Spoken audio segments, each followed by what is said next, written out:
Hi, everyone. This is Lauren Baker with Search Engine Journal. Welcome to today's special SEJ webinar brought to you by our partners at SEO Clarity. Today, going to be talking the secrets of enterprise SEO and how to unlock growth within 30 days. Jeff and Chris, let me give you a chance to introduce yourselves real quick, and then I'm going to do some housekeeping and let the rest of our attendees filter in.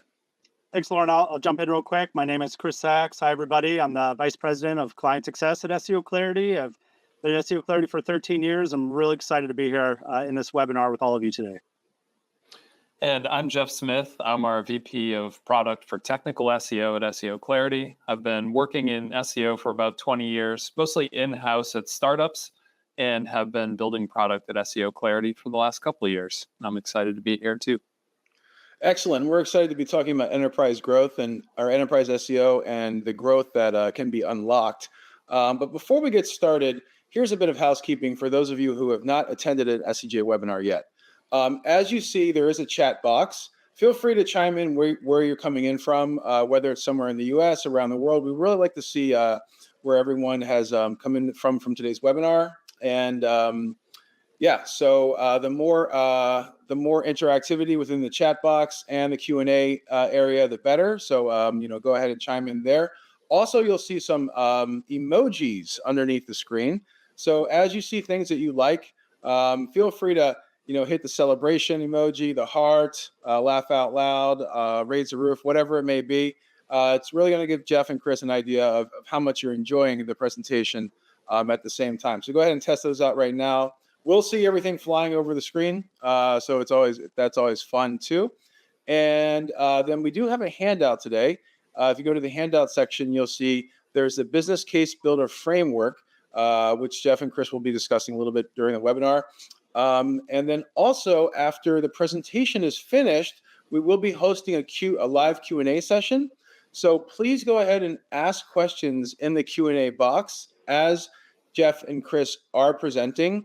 Then at the end of the presentation, I'll be moderating Q&A with the two of them to answer your questions about enterprise SEO.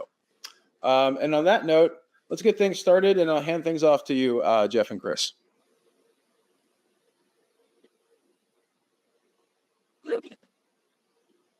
Great. So for everyone out there, Jeff and I have been working together in some capacity. I've been here for 13 years. I think we've worked together like the entire time. Out there, Jeff and I have been working together in some capacity. I've been here for 13 years. I think we've worked together like the entire time, but not always at SEO Clarity. You were a customer of ours for some time at different companies, big enterprises, SMBs, right? Different levels of SEO maturity across those companies. It's been a ride. Sure has. Sure has, with all the enthusiasm. All right, this is a real treat, everybody, because Jeff has really great experience, and we've worked together on putting together a bit of a framework. And one of the things that we really want to convey today is we're going to spill some of the secrets, specifically around a big secret of enterprise SEO. And being fortunate to work with literally thousands of brands in the decade plus I've been doing this, I've had a chance to see some great SEO teams all over the world, and I've been able to see some amazing practices on how they're able to really jump to the top of the result pages, to be able to have consistent rankings and performance over time. And it's going to be really great because I'm excited to share, I think, a couple, if not a very important secret today. And we have a super packed agenda. We have a lot to cover. And what's not new to anybody on this webinar is that SEO is changing at a rapid pace. I would say things are evolving and innovating in SEO probably faster today than it ever has, I would say, in all the years that I've been doing this, at least. And it's a lot to try and unpack and sort out and try to make good decisions. And I think one of the challenges that SEOs face is how to decide where to get started or who to believe on what to do. And the problem is there are so many checklists that live out there, right? 20 years ago, somebody put together a set of rules on how to manage SEO. And for some reason, a lot of those rules are still being followed. And sometimes some of these articles are just the holy grail. And you know what? There's so many great contributors out there and thought leaders in SEO. We don't want to discredit that at all, but going all in on a specific checklist or a specific flowchart isn't really the right thing to do. And here's why. Whatever one industry is doing as far as how they prioritize projects doesn't necessarily match how another website or another industry or one flow chart for a specific team may not be a good fit for another team that is either less or more resourced. And just picking an article that was written and has a lot of views and saying, this is the way I'm going to do things, isn't the right way to make core or practical business decisions. So what we really want to talk about today is how can we help you stop playing whack-a-mole with all the different projects or priorities or just where to get started. And I think far too often SEOs are just rolling the dice. They're saying, I'm just going to pick one and I'm going to go with it. And Jeff, data-driven decisions is probably one of the most important things an SEO practitioner should do. Wouldn't you say so? Absolutely. Yeah. And we're gonna talk specifically around a way on how we can help you to stop rolling the dice and help you leverage data. And we're going to specifically talk about some great features within SEO Clarity today that can help you make an informed decision. Or we're going to sneak it a little bit, maybe build a bit of a hypothesis into how you can test and really have some long-standing success. Okay, so when we're talking about rolling the dice, I want to go after something which I'm not a really big fan of, which is best practices. I don't know why it's always been this belief that a best practice is something that I really should consider and maybe base important decisions on. When a best practice for one person on their website is the right thing to do for you and your website, which you could be a completely different industry, it could be completely different content, services, products, whatever it might be. And let's give an example. Title tags. Everyone has said you should update title tags on a frequent basis, right? It's going to help click-through rate. And let's say you read a best practice that's what you should do. You put together a case and you need to get budget because you want to update 1,000 title tags. You walk into a room to present. There's always that executive in the room that you're presenting to. And then there's always that one that is going to question why. Why should you do this, right? And then you might be freaking out because you don't have the data. You just kind of read an article, decided that was important, and you're blindly following what that article was. And then let's say you do a really great job and you sell it, right? And then they say, okay, sure, go ahead. And then you've decided you're going to update 1,000 titles.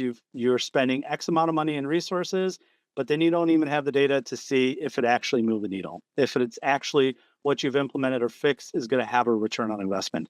So I would just say that when we mention focusing on the why, I'm going to have Jeff talk to it a little bit more. What I could tell you is, in my experience, one of the quickest ways to lose credibility with an executive or with anyone who you're trying to get budget from is to just base your decision on just because. So why SEO Clarity? Why should you be listening to either one of us? Well, Jeff and I are pretty amazing. You'll probably agree by the end of the webinar today. But over the past 15 years, as I was saying, we've worked with thousands of different brands, and we've seen the full spectrum from various levels of maturity within an SEO program. We've seen highly efficient, highly operationalized SEO teams. And we've been able to really learn and study from the best that's out there. And with all of this information, plus Jeff's own in-house experience, we've been able to put together something that we think is going to be really interesting today.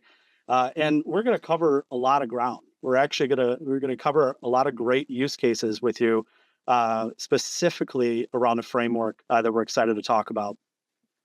And what's really important with how Jeff has pulled all this data together within SEO Clarity is it really should all start at the URL. There are often so many different tools that exist out there. There's thousands of point solutions, so much data that as an SEO marketer, you're trying to consume and pull that data all into one spot, usually an Excel spreadsheet, and then try to make sense of what's the trend or pattern or where should I get started.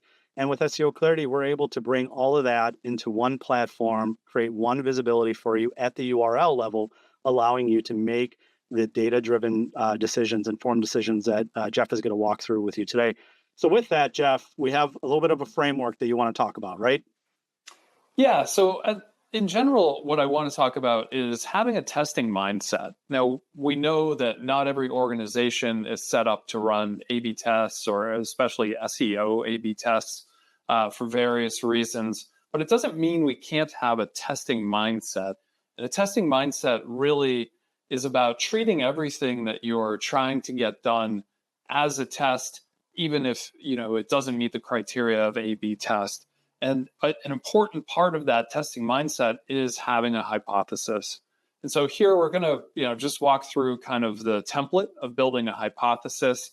We're going to take an SEO tactic in Chris's example around H1s.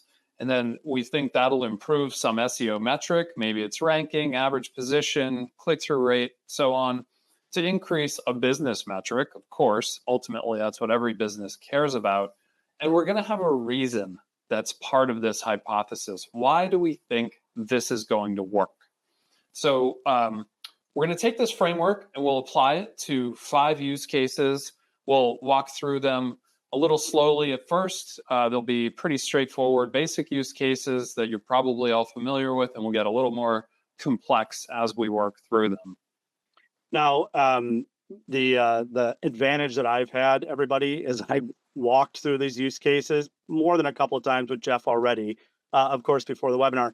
Each one gets more technical after the other, and it continues to become more and more interesting. So please keep coming with us, because there's going to be some really cool segmentations and interesting data that Jeff's going to walk through. So why don't we get started with one that's fairly basic, and let's get right back into the whole H1 topic, because I think this is something that every SEO thinks about. They know they should probably be focusing on either creating new H1s, optimizing existing H1s, replacing duplicate content.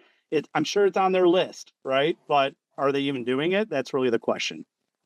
Yeah, this is guaranteed on so many checklists. Every site crawling tool will flag issues with your H1s. You've probably thought about them and maybe even are ignoring it. Maybe you think it just doesn't add up to enough to pay attention to. And this is part of why our testing mindset and hypothesis framework can help us actually figure out, does it matter? Should we do something with this? So first, let's step through building our hypothesis. We're going to take that template and make it specific here to our H1 project. So we think that adding or optimizing H1s will improve rankings and impressions. That's our SEO metric. And grow traffic. In this case, that's our business metric, because now we're not here to educate you about H1s. The thing to think about is that when you are putting forward your list to be prioritized, and you want to communicate this to executives or engineers or someone else who isn't living every day in your SEO world, you want to make it simple. You want to communicate the hypothesis in a way that will make some sense to them. So here we're just adding because it adds relevance and context to our pages. Once we have our hypothesis, we need to back it up with data to see whether there is an opportunity, and then if there is, to help us build our business case. So here we've put together some data, we've crawled the website, we've done some segmentation around the H1s we found. We have unique ones, we have duplicated ones, and we have pages where the H1's missing altogether. When we dig into this data, we can see it's pretty clear that the pages that are missing in H1 have a really low click-through rate, whereas the pages with unique H1s have a really high click-through rate. So we're going to make this our target, the unique H1's click-through rate, and we're going to use that to build our business case. Now for this business case, we'll walk through a very simple template, but we've estimated a monthly traffic impact just using that click-through rate from the unique H1s. And then we're going to layer on our business metrics. This is an e-commerce site. By the way, the data that you're seeing in the table is from actual client data. So we apply these business metrics to our estimated traffic impact to arrive at an estimated monthly revenue impact from this project. Looks pretty nice. But everything has a cost. We don't want to ignore the cost. That will reduce our credibility when we're trying to get work prioritized. Here, this is a bit of a combination of, someone to write some H1s or maybe some templates, along with some dev time to either, update the templates or do something to our CMS. So there is a cost. It's not too big in the scheme of things. And so we net at a monthly estimated revenue impact, $14K a month. I mean, this could pay for a salary. So this could be a nice little project. Yeah, that's really interesting. And I think the next use case that we should talk about is kind of following the same kind of basic SEO tactic, which is page titles. And page titles, so there's H1s, and then page titles. Often we're just missing page titles. They're duplicated. Maybe they're not even optimized. Should you use the pipe? Should you not use the pipe? Right? All these different questions. So what did you find when you were looking at page titles specifically for this? Yeah, so really, as Chris said, very similar use case. You'll see this on every checklist. In fact, I think thinking about page titles is a never-ending aspect of SEO. And so in this case, let's, again, build our hypothesis. Here, we know there are several solid reasons for optimizing page titles. Again, we're using this, which is, from your experience and knowledge about SEO, to be able to communicate it to stakeholders so that they can understand why we want to do something. And then also down the road, if this did or didn't work, we can help understand what those results are based on our reasoning. So here we'll build our hypothesis. Our why is going to be because optimized titles can grab attention, especially when they match the searcher's intent. That can lead to a higher click-through rate. In this case, when we go to the data, again, we use the same process as before. Using SEO Clarity, we crawled the website. We segmented the pages differently. We focused on only indexable pages and just separated by unique versus duplicate page titles. But again, there's a very clear difference in the Search Console data that we connected with this crawl. The pages with duplicate titles have about half the click-through rate of those with unique titles. And so this looks like a pretty compelling opportunity. There are a lot of pages at play here, so there's some scale potential to this. And we're going to use that click-through rate, again, as the basis to build the business case for this project. So I think I'm a huge fan of segmentation, micro, macro segmentation. And we're going to continue to see some cool filters in the data that we have here. This one, sometimes you just run across something that is like hands down, yeah, this makes total sense. And this kind of feels like that. I mean, a substantial difference in CTR. Of course, a lot more unique URLs, but more unique URLs with still a great CTR is pretty impressive. Yeah, and we may as SEOs say, well, this is obviously a no-brainer, right? We should do this work. But since we're probably dependent at this kind of scale on a dev team for implementation, we do need to build this case and make the argument to justify the prioritization. So we'll use the same template that we did before. We get to our monthly traffic estimate, apply the same business metrics. This is the same exact website as the H1 example. And we arrive at a really similar monthly revenue estimate. The cost here is higher. And that's because the approach we're taking, is slightly different. We're going to use generative AI to develop some page title templates and maybe some unique titles. We are going to have actual people review all that for quality. But our website is complex. There's a lot of different logic involved with creating our dynamic templates. So we do need our dev team involved here. So the short is the cost is higher. And that brings down our estimated revenue impact for this project. But this is great. We have two really common checklist type projects, but we've gone all the way through the process to arrive at a business impact. And now we can compare those two things on an even footing. When we do compare them, you just look at the bottom line. So we have a potential, we think, if successful, of $14K a month versus $8K a month. Most likely you're going to prioritize this H1 project, even though typically we might think, H1's maybe not so important as titles. It is a hypothesis. It's not a guarantee to get this kind of result. But at least that's what we're going to use as the basis to decide which project to do first. And so in this case, we go H1s, and we'll come to the titles later in our roadmap as bandwidth frees up.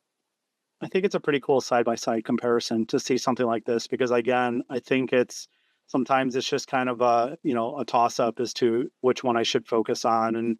And there could be a lot of obsession about, is ranking more important than CTR? Is the chicken before the egg, right? So I love this type of comparison. I think we should just step back a little bit too, and let's move on to the next use case. And this one is one that I was really looking forward to seeing what the results are, and it has to do with content length. And reason, so many users that I work with ask me about content length, and there's an abundance of articles out there and content about how long content should be. I think this is a pretty old standing debate.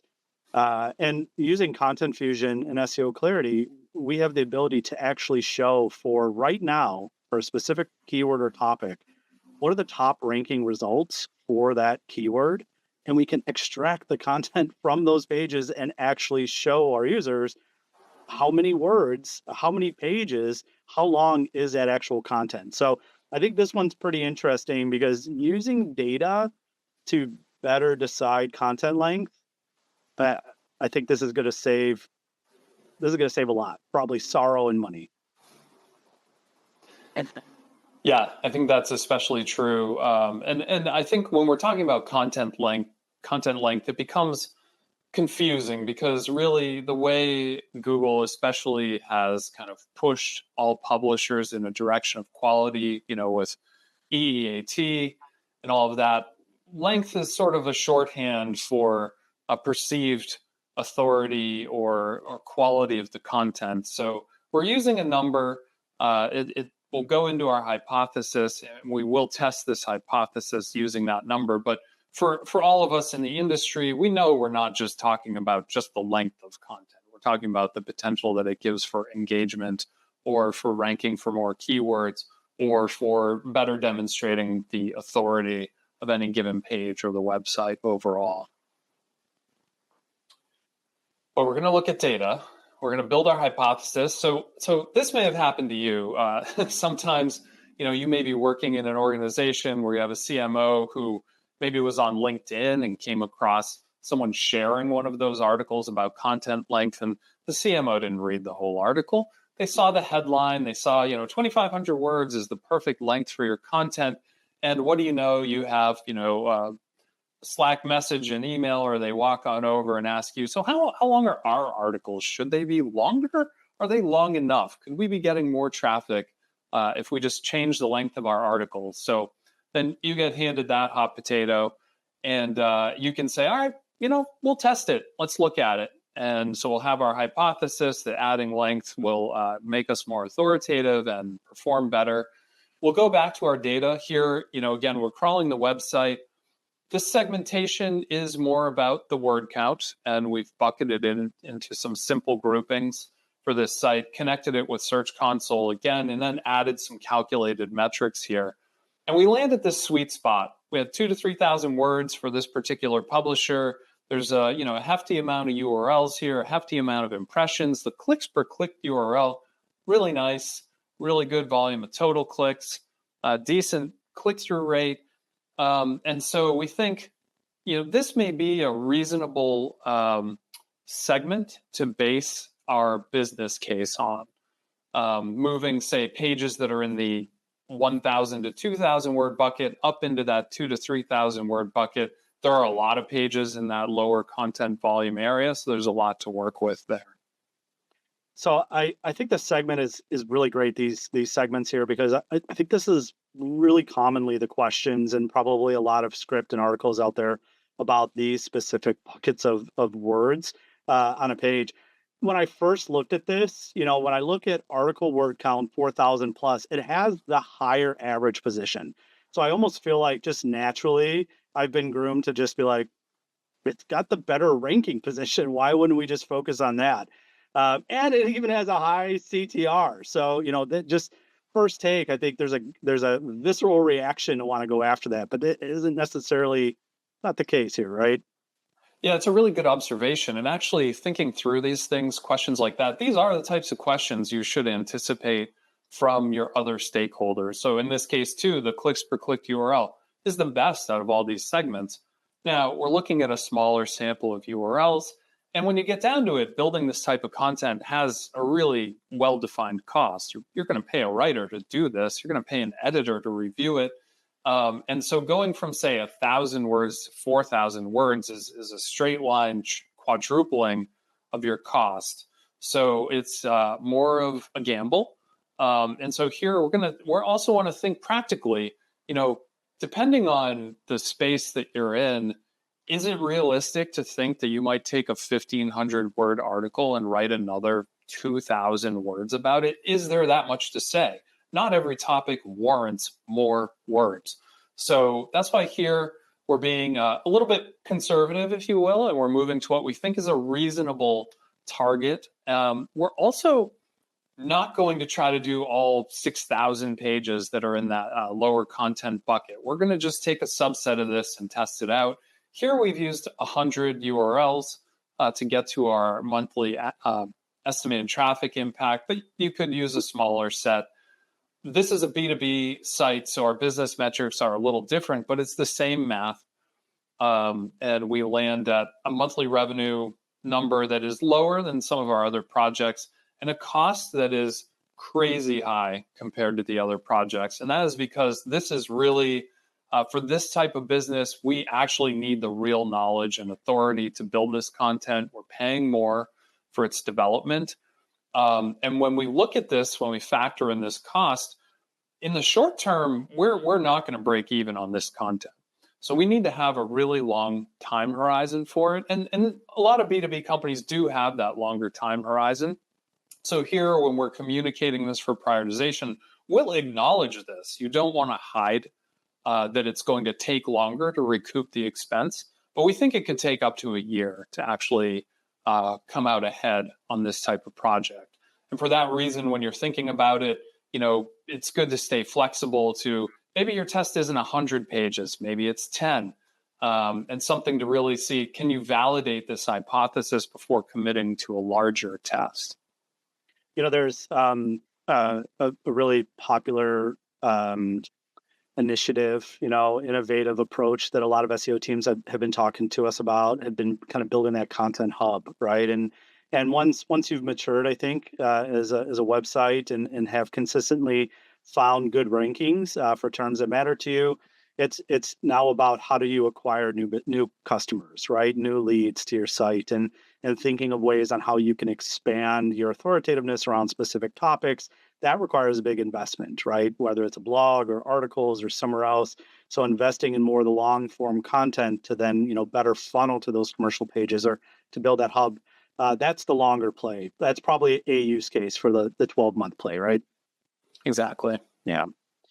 All right. So let's leave content for just a moment, right? We talked about some basics, got into a hefty debate, which I've always been kind of a fan of talking about because data can be really helpful in that debate with content length. Now let's talk about the dev queue. And in my experience, just so everyone knows, here's an enterprise SEO secret. Chocolate works really well, I think, sometimes maybe in the dev queue. But what I think is a challenge often is there's a lot of projects. And some of you out there right now, how many of you have a project sitting in a dev queue? And it's not the dev team's fault. There's every aspect of a business have varying priorities, right? Different departments, different stakeholders. There's a lot going on within an organization. And all of these priorities can often collide with one another. And then it really is difficult for an SEO team to try and build their case as to how do I get my project to move up higher into the queue. And this is where I think becoming really, really great at not only this testing and leveraging hypotheses and building business cases, but also just being a great, internal employee, somebody who can work great with other teams and can understand and negotiate with other stakeholders. This all comes into play. So So let's talk about maybe a pure technical play on this next one, right? Category URLs in the sitemap. Yeah, so this one is a case where we have a business that some years ago launched an XML sitemap because it was one of those things on a checklist. The site has changed a lot since then. It's grown through acquisition. It's added all kinds of products. So there's just a lot more potential. There are a lot more pages that could be in this sitemap that could benefit from being in the sitemap that aren't right now. And so this is a purely technical, purely dev project. So we need to convince the engineering team to get this work done. So here, URLs in the sitemap. Again, this may be one where many years ago it was enough to say, well, Google made this thing and it'll just help us. Trust me, let's do it. And then as a new thing, some engineers might have been like, cool, I want to do that. Today, you really need to prove it. So we're going to rely on these things that, yes, sitemaps are clues to Google, but it can help Google be more efficient about crawling and indexing, which are really the kind of basis of the overall SEO funnel. And that will then help us down the funnel, get more traffic and business income. So when we build our hypothesis, we want to touch on those other parts of the funnel, the crawling and indexing piece, even though ultimately we're still going to build our business case toward revenue with this project. And so to bring the data together with this one, we're going in a different way, which we're still using SEO Clarity, but instead of crawling the website, we're using the XML sitemap contents here, segmenting by just whether the URLs are in or out of the sitemap and indexed, still connecting it with Search Console data. And here, while traffic and revenue will be our ultimate goal, we're going to look at other parts of the funnel. So in addition to Search Console, we've connected the server log data. So we can see, for example, crawls per crawled URL from Google, in addition to the clicks per clicked URL and click-through rate and average position. So in this case, we can see for these URLs that are in the sitemap and index, Google is crawling them at a much higher rate. It's a really good sign. It's a really good start, a good place to be for the overall SEO funnel. So while we're not going to use that metric to build the business case, we will talk about it when we're explaining, as we've already mentioned it in our hypothesis, but when we're talking about this for prioritization and getting buy-in, we're going to use this, and we're also going to monitor those secondary metrics if and when this project rolls out. So just to briefly talk about this filter and this segmentation, number one, there's a lot of interest lately around log files and log file analysis. And beyond just optimizing and managing Google crawl budget, there's a lot more that you could do with log files, right? And so this is a prime example of that data in SEO Clarity and how we can filter and then leverage Search Console data with it. But what's also fascinating is the filter in sitemap and indexed. Look at the clicks per clicked URL, crawls per crawled URL. What's super awesome to see is that for a fraction of the unique URLs, there's almost as many impressions. So the impression to unique URL ratio, it's incredible. I mean, this is another one of those like, okay, this is probably a no-brainer. We should start digging into it.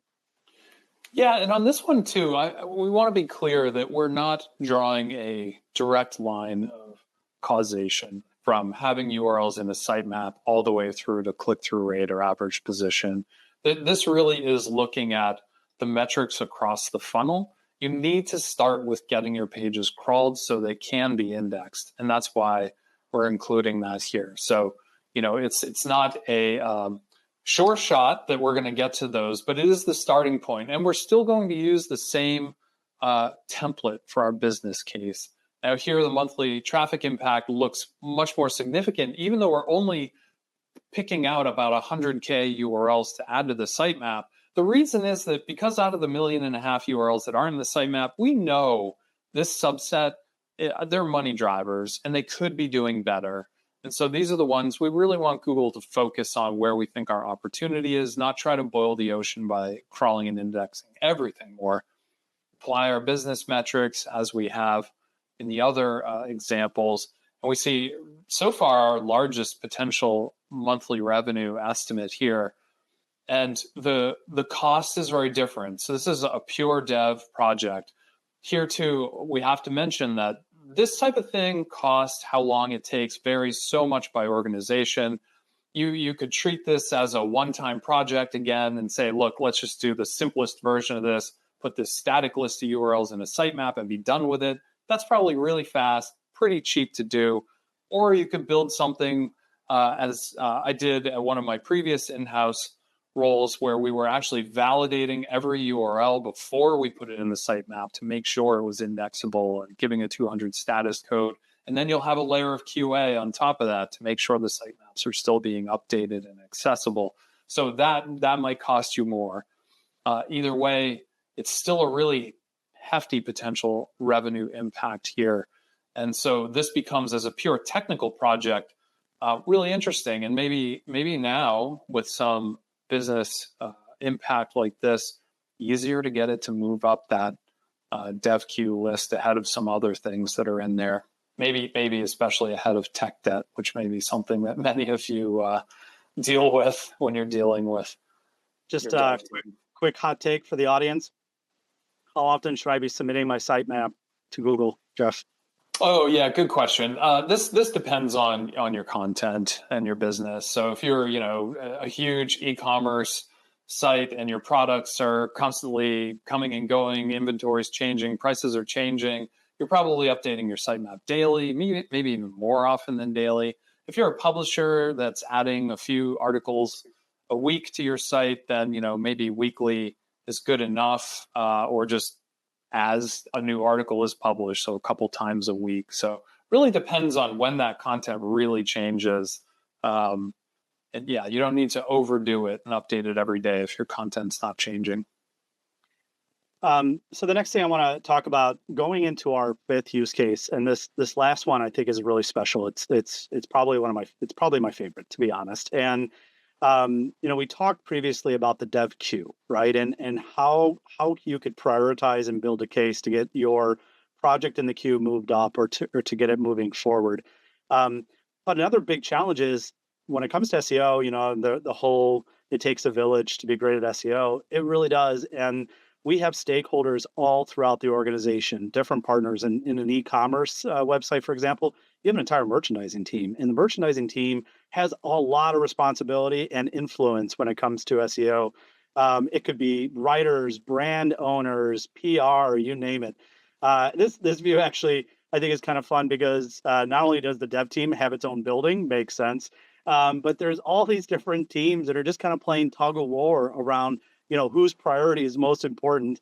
And my favorite part of the image is there's marketing kind of playing tug of war with themselves. It's kind of what it comes down to. But, this next use case I love, and I personally had talked to some of our e-commerce or retail customers over the past couple of weeks and told them that they got to come to this webinar because we're going to talk about something that's kind of special in this next use case, which is pages with more inventory on it, right? I mean, explain. Yeah.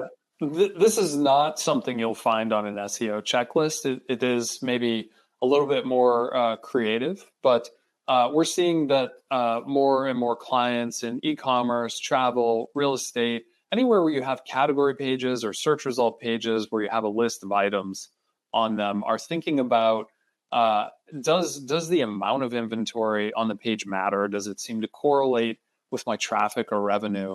And so that can be a trickier question to answer. And so here we're going to go through the hypothesis, think about why could inventory matter. It could be, as we mentioned earlier, it could be freshness. Prices change, the amount of items available changes. And it could be that your inventory actually represents an opportunity with structured schema to maybe get some kind of advantage on the search result page. And when you get down to it, the inventory is the core of your content on those page types. Even if you're adding so-called SEO content, paragraphs of text and your headings and all of that, the core of it is the inventory on the page.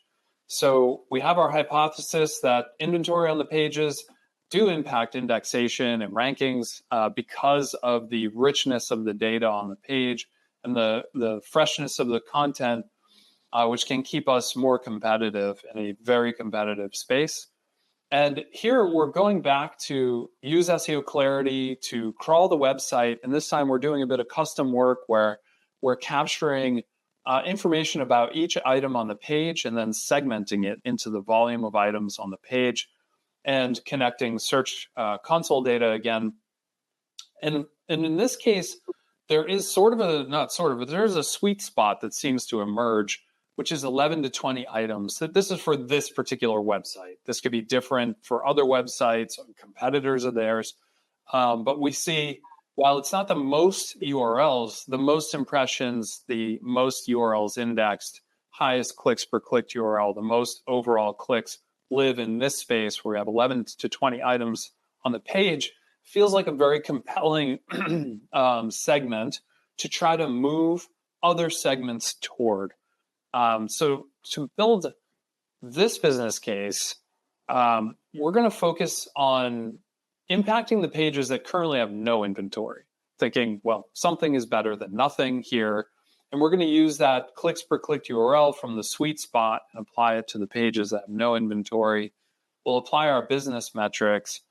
And when we do that math, the monthly revenue potential for this segment looks really great if this hypothesis bears out.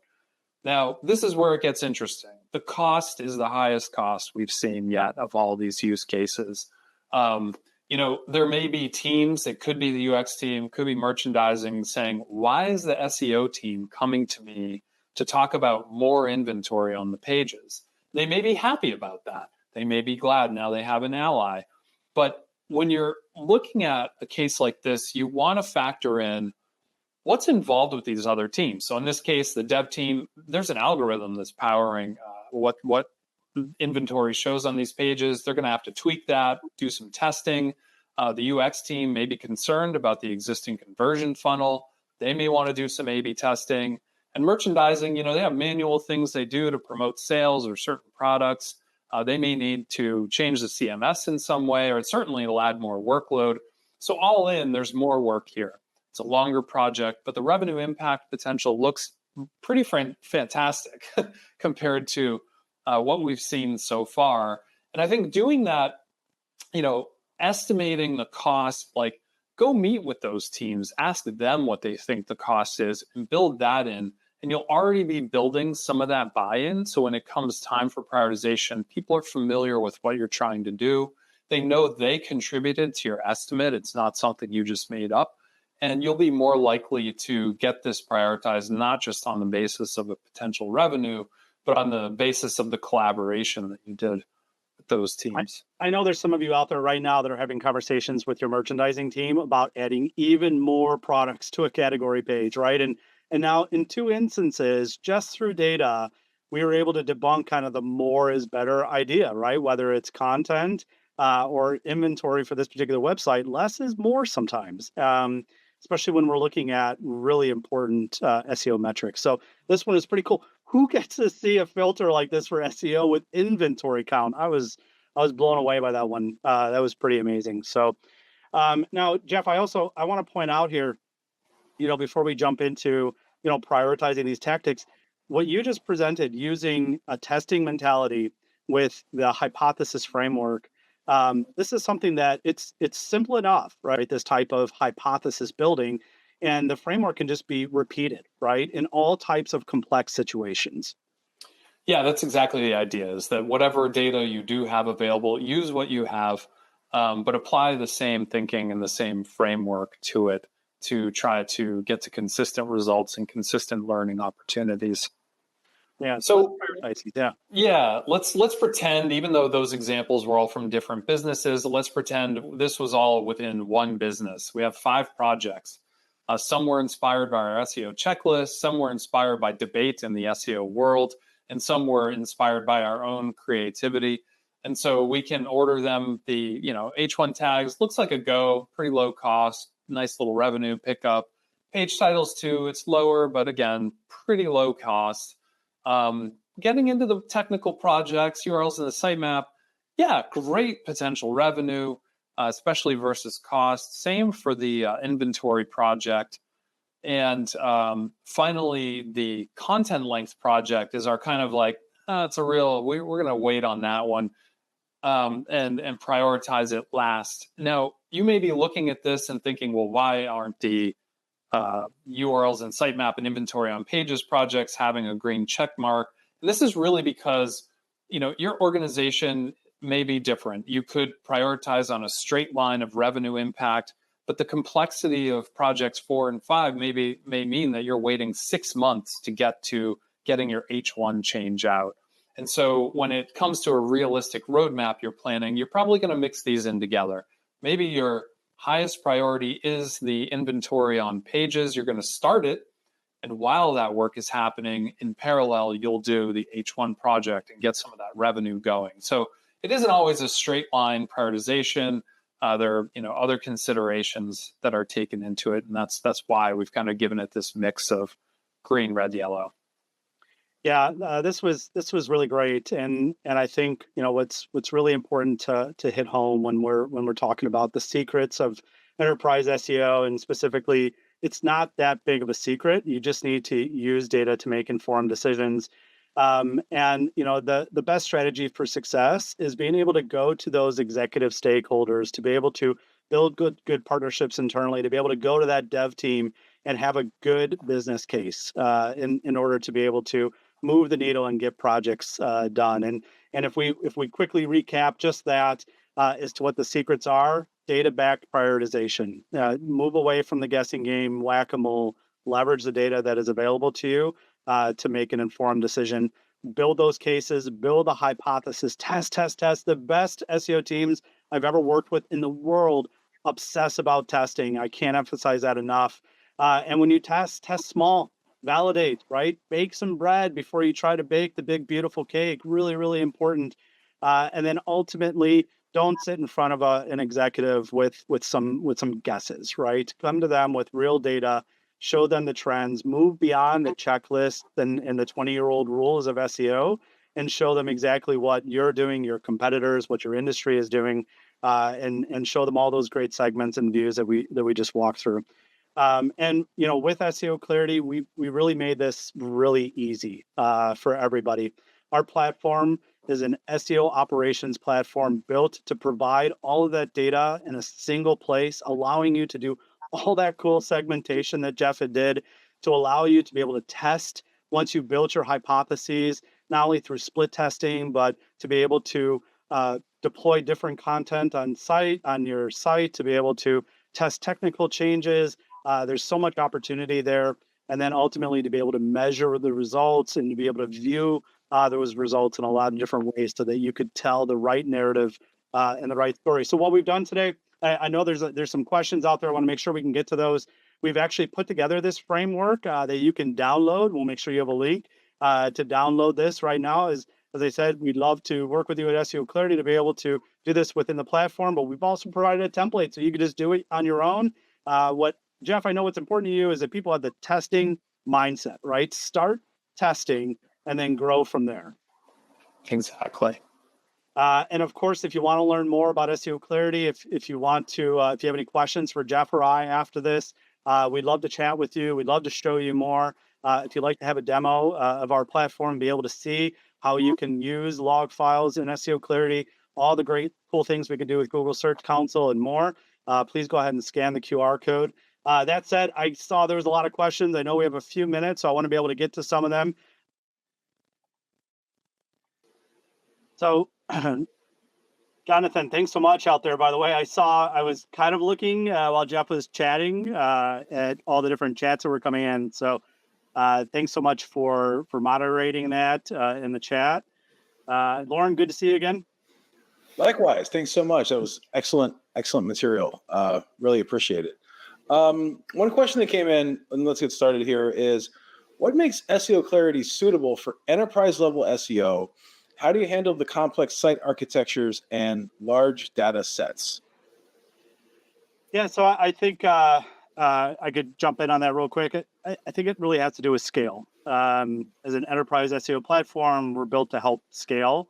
So being able to bring all different data, from analytics integrations, ranking collection, going out and crawling pages, to be able to into a single location, and then being able to not only be able to report on that data, but leverage our machine learning algorithms to derive insights, and to be able to dig deep or look at a high level. It's all about scale, and I think that's how we've helped most enterprises with our platform.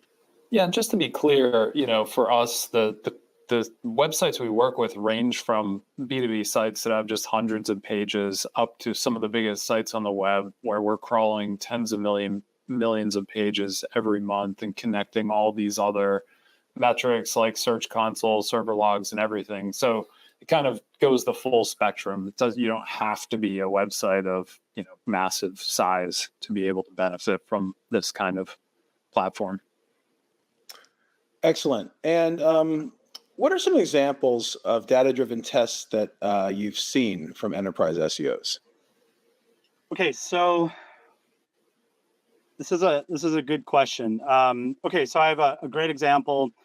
There's a large retailer that I've been working with, and they manage a lot of different brands. They actually have many different sites that they're trying to coordinate, and it's not a really big SEO team. So they've actually been running really sophisticated tests with AI generated content. So one of the things they wanted to explore is, can I scale updating titles or other content on pages using an AI resource? And if I do that, is it going to have any kind of negative impact on my rankings? So that's been really interesting. And some of the results have actually even come back that had no change, which I think is what was the hopeful goal, right? It's always great when your rankings can improve or Google finds you more authoritative, but they wanted to make sure it didn't hurt their performance. So that was really unique and really kind of I think timely in all the shiny stuff going on with AI right now. Very cool. One question we have is, what if our data conflicts with recommended best practices? So what to do when findings typically don't align with the typical best practices, and what's the best way to handle that?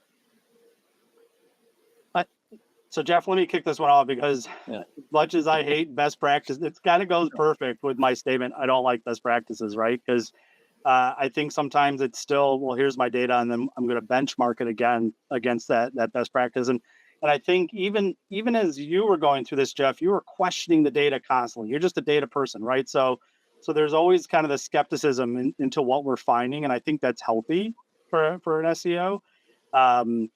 But I'm curious as to what you think. Just what do you do if all of a sudden it's opposite day, right, from what you find in the data? Yeah, I mean, this happens, and part of what really helps is having this hypothesis. What do we expect to happen, and why? And then a lot of times, or pretty much all the time, when we're doing a test, we might choose one metric. We're trying to affect click-through rate, or we're trying to affect whatever.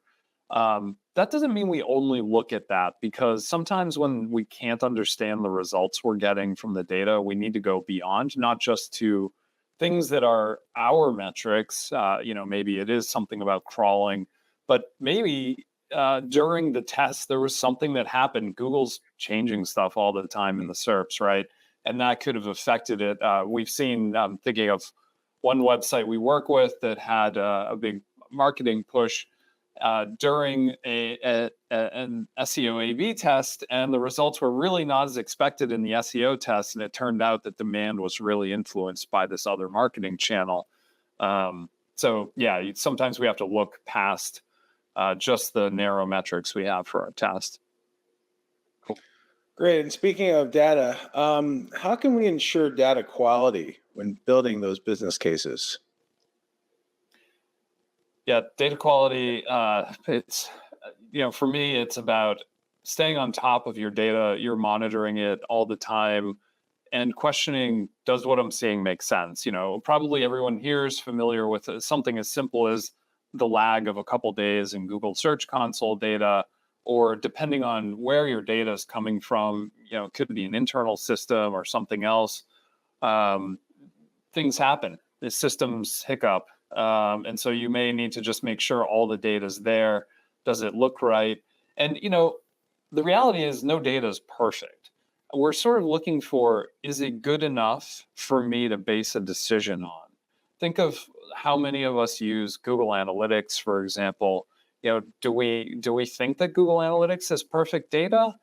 Probably not, but it's good enough for us to make an awful lot of decisions with. So, yes, we love perfect data. It probably doesn't exist. Yeah, Jeff, I can see there's a little bit of a theme too in some of the other questions that were coming in, just like what if scenarios, like B2B, or I think I saw something about like dynamic inventory changing or dynamic titles. And I think that's kind of the beauty of the framework, the hypothesis framework in the business case, is that you can it's all about just taking your data and plugging it in and running the scenario, right? Because every site, it's infinite amount of scenarios that we could run into. So I think it is good too to question, like, well, what about my website? And then just trying the template as a way of running your numbers is the best way to go about it, right? Yep. Although I do always ask my doctor, it's going to be okay, right? I think you always want that validation in some way or form. Exactly. And speaking of Google updates and all the things that can happen over the course of a month or a timeline, how long did you wait for your trials to run in order to capture the sweet spot data and past examples? Was it 1 month, 6 months, 1 year? How do you evaluate the timeline to use per the type of client that you're working with? So let me, Jeff, well, I'm going to let you think about that, because going back to my example previous of the testing with the AI generated content, those tests initially, that team wanted to run for 30 days. And then realized after 30 days, when they ran a split test analysis on our platform, it wasn't enough data. We didn't have enough data collected for the test pages that they were running to be able to validate that the test was true. So then let's add another 30 days. So I think in that case, it was an incremental decision, right? Do I have enough data so far? If not, is it going to impact to keep running the test, or can I, continue to collect more? So I don't know, Jeff, you have anything else? Any other thoughts? Yeah, I think, this is another one of those variables, because you need to look at things like, depending on your business, is there seasonality to it? Did you happen to like take your data sample right during Black Friday, Cyber Monday period, in which case your click-through rates may be through the roof? Probably don't want to base your business case for January on that data. But you also probably don't want to go too far back in time, because the landscape in a lot of industries, the landscape keeps changing. Google keeps changing. Your competitors are changing. If you are fortunate to see something like, yeah, our click-through rate's been the same for 6 months, that's great. You can have high confidence that this is a good baseline for you to test against. Otherwise, I'd probably stay in the more recent, 1 to 2 months or something like that for building your case. One question when it comes to very large websites, when it comes to content for a large sports website, say a sports e-commerce website with millions of pages, should you invest in unique content for each page or each product, or prioritize perhaps another SEO aspect rather than content? That's a big question. There's a lot to unpack there. What's your immediate hot take? Yeah, I mean, I think it depends how we're talking about unique content. If we're talking about whether it's generative AI or a human writing content for millions of pages, that seems really unlikely, undoable, probably going to be hard to have unique value. In the case of that kind of scale, we're looking at what can we extract from the events that we're capturing in our analytics. What are the actions that our users take? What are the data points about those sporting events that can then be maybe turned into content? And maybe it's summarizing what happens during the event, summarizing things about the players, and then those things should be somewhat unique per sporting event. So there may be something there, but really, I think you're looking at scale, and you do want to assess. Over that very long tail, there probably are going to be an awful lot of pages that just aren't going to perform. And I expect you probably will see Google drop those things from the index, for maybe low demand or low content quality or other reasons. So yeah, that's my really quick thought on that. That was good. We had a lot of questions come in, and we're almost out of time. The last one I'm going to ask is, you had given the example of giving chocolate to the dev team to maybe push some things through. But what happens if Do you have any recommendations on what to do when a client ignores the business case that you present using the hypothesis framework and data in order to help change the client's mind and get them thinking more on the data side for any reason? A quick thought I have is a lot of times you'll do some type of SEO forecasting to show traffic potential.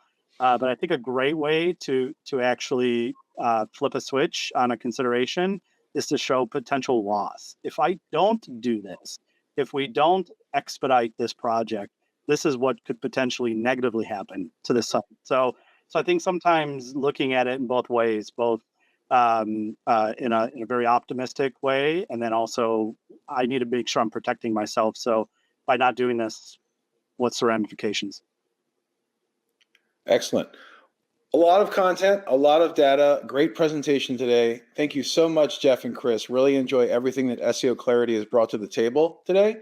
And just as a reminder, if you do want to learn more, go ahead and take a snapshot of that QR code right now on the screen, or go to seoclarity.net/calendar/webinar-clarity360. QR code might be a little bit easier, so go ahead and book a demo, check things out. And again, it's been a pleasure hosting the both of you today and just learning more on secrets of enterprise SEO and how to utilize data to unlock that growth and build these business cases. Really appreciate your time today. Thank you so much. Thanks, Lauren. Thanks everybody for joining today. Yeah, thank you. Thank you.